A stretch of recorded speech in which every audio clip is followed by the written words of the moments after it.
निकाली गई। भगवान महाकाल राजसी ठाट बाट के साथ नगर भ्रमण पर निकले। सवारी की शुरुआत में महाकाल को गार्ड ऑफ ऑनर दिया गया। बाबा की एक झलक पाने के लिए लोगों का हुजूम सड़कों पर देखा गया।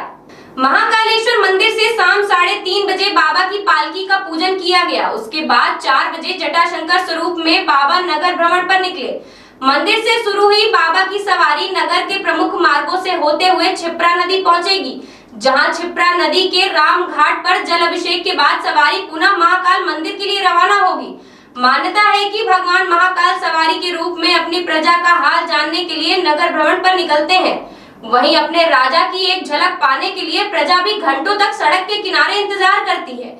शाम को पूजन के बाद राजा महाकाल को चांदी की पालकी में बैठाकर मंदिर से बाहर लाया गया।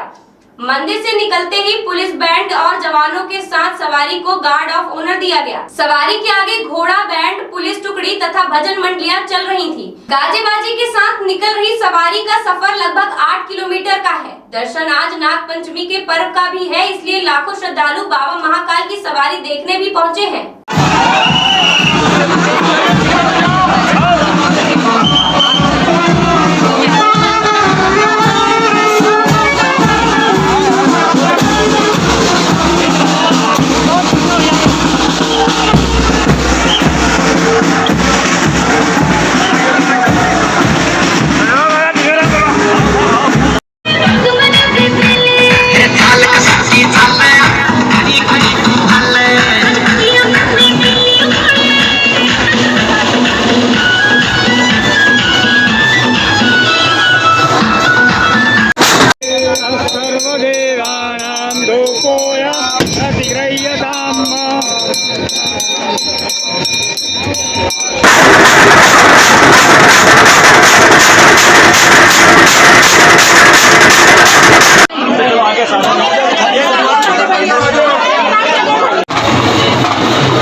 से ये परंपरा चली आ रही है कि भगवान नागचंद्रेश्वर का जो मंदिर, भगवान महाकाल का जो मुख्य मंदिर है, उसके तृतीय तल पर स्थापित है और वर्ष में सिर्फ एक दिन के लिए आम श्रद्धालुओं के लिए, दर्शनार्थियों के लिए ये मंदिर के पट खोले जाते हैं। और ये परंपरा रही है। पंचायती अखाड़ा महानिर्वाणी की जो महंत गादी है महाकाल मंदिर में, महंत महाकाल जो भी रहते हैं वो जा कर के पट खोलते हैं और भगवान नागचंद्रेश्वर का आवाहन करते हैं, उनका पूजन अर्चन करते हैं। सभी श्रद्धालुओं की, जो भी श्रद्धालु आ रहे हैं, वो उनकी सबकी मनोकामनाएँ पूर्ण हो और सभी श्रद्धालु सुरक्षित तरीके से दर्शन करके निकलें। शासन प्रशासन ने जो व्यवस्था बनाई है निश्चित रूप से बहुत ही अद्वितीय व्यवस्था है।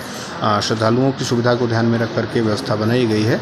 उसी क्रम में आज उसी परंपरा के अनुसार जो त्रिकाल पूजा की पद्धति है उसके अनुसार पहली जो पूजा की परंपरा है वो षोडशोपचार पूजन के साथ में पूजन प्रारंभ हो चुका है और आम श्रद्धालुओं को दर्शन करना प्रारंभ कर सकते हैं। क्या पूरी दिनचर्या रहेगी पूरे? चूँकि रात्रि 12 बजे पट खोले जाते हैं तो एक पूजा जो है वो हो चुकी है और आम श्रद्धालु दर्शन करेंगे और मध्याह्न में कल दोपहर 12 बजे शासकीय पूजा होती है। उसमें हमारे जो भी यहाँ के संभायुक्त रहेंगे, कलेक्टर, कमिश्नर, आईजी, जितने भी अधिकारी होते हैं सभी सपरिवार आते हैं और उनकी शासकीय पूजा होती है।